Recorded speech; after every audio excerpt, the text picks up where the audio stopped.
আসসালামু সেলুট প্যাট কামিজ মোস্তাফিজের পাশে এসে দাঁড়ানোর জন্য, বাংলাদেশের পাশে এসে দাঁড়ানোর জন্য, বাংলাদেশের সাথে যে অন্যায় করা হয়েছে তার প্রতিবাদ করার জন্য প্যাট কামিজ এবার হাতে নিচ্ছে। প্রথমত এর আগেও 5টা দেশ কিন্তু অলরেডি ভারতের বিপক্ষে চলে গিয়েছে এবং এর সাথে শ্রীলঙ্কাও চলে গেছে। ভাই আমরা বাংলাদেশের পাশে আছি। ইতিমধ্যে আপনারা জানেন যে মোহাম্মদ আমির জাস্ট একটা কথা বলছে, বাংলাদেশকে যদি বাদ দিয়ে দেওয়া হয় এই ওয়ার্ল্ড কাপ থেকে তাহলে পাকিস্তানও বয়কট করবে এই ওয়ার্ল্ড কাপ। তাহলে আপনাকে বুঝতে হবে বাংলাদেশের পজিশনটা কোথায়। প্রথমত ভারতের বিপক্ষেই কিন্তু সবাই রয়েছে অলরেডি, আপনারা দেখতে পাচ্ছেন। এর মধ্যে যদি আপনি অস্ট্রেলিয়া, বাংলাদেশ, শ্রীলঙ্কা এবং পাকিস্তান যদি একজোট হয়ে যায় তাহলে ভারতের অবস্থা কোথায় দাঁড়াবে আপনি একটাবার চিন্তা করছেন?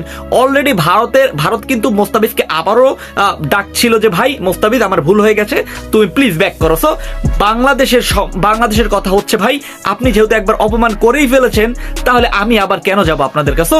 এমনটাই সেলুট জানাতেই হয় এখানে আমিনুল ইসলাম বুলবুল সাহেবকে, এবং তার কথাগুলো একদম কড়া জবাব দিয়ে দিয়েছে বিসিসিআই কে। এবং সাথে রয়েছে আসিফ নজরুল, তিনি বাংলাদেশের বর্তমানে ক্রীড়া উপদেষ্টা এবং তিনি যা করছে আনবিলিভেবল ভালো করছে, এটা আপনাকে কম বেশি মানতেই হবে। তাহলে আপনার এখানে একটা বিষয় রয়েছে যে আপনি যদি এই ওয়ার্ল্ড কাপে অংশগ্রহণ না করেন তাহলে আপনার ক্ষতিগুলো কি হতে পারে, এটা আপনি স্ক্রিনে দেখতে পাচ্ছেন। দেখেন এখানে ক্ষতির থেকে আমার মনে হয় আত্মসম্মান বোধের সব থেকে বাংলাদেশের গায়ে লেগেছে এবং অন্যান্য পাকিস্তানিরাও জানে যে বাংলাদেশের আত্মসম্মান যেটা বলবে একদম ক্লিয়ার কাট কথা বলবে, সেটা সবাই জানে।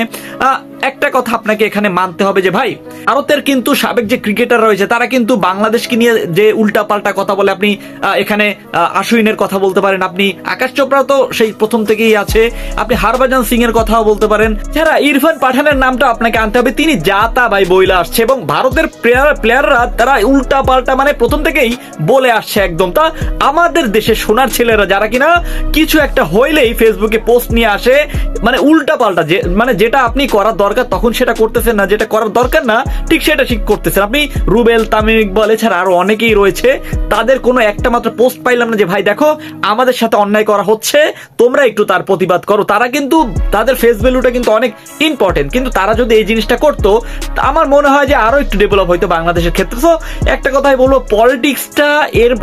পলিটিক্সটা স্পোর্টস এর মধ্যে আনাটাই সব থেকে বড় বেশি গন্ডগোল হয়ে গেছে। বিসিসিআই কিন্তু অনুরোধ করছিল যে ভাই মোস্তাফিজকে যেহেতু আমরা বাদ দিয়েছি দুঃখিত, আমরা আবার তাকে ব্যাক চাই, কিন্তু ওই বিসিবি যেখানে ছিল সেখানেই অনর রয়েছে।